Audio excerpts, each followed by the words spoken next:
మహిమ ఘనత ప్రభావం కలుగునుగాక. ఓకే.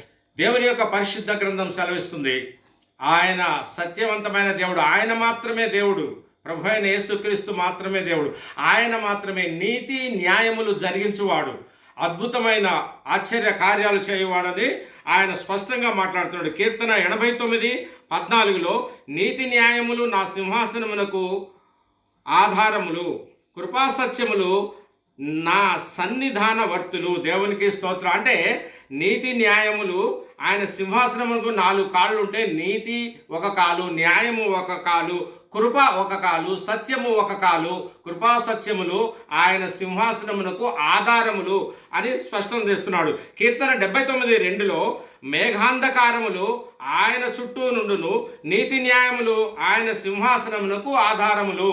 ఆయన కోటి సూర్యుల కాంతి కలిగిన దేవుడై నీతి న్యాయములు జరిగించువాడైన మేఘాంధకారాలు కూడా ఆయన చుట్టే ఉంటాయి.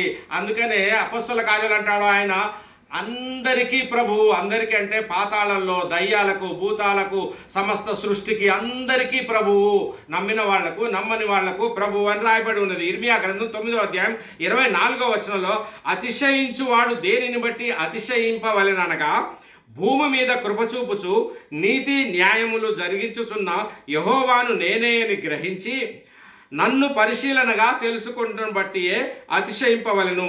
అట్టి వాటిలో నేను ఆనందించువాడనని యెహోవా సెలవిచ్చుచున్నాడు.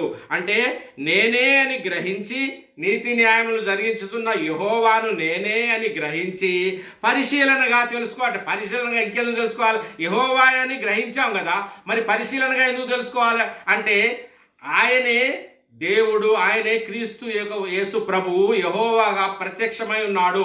ఆయన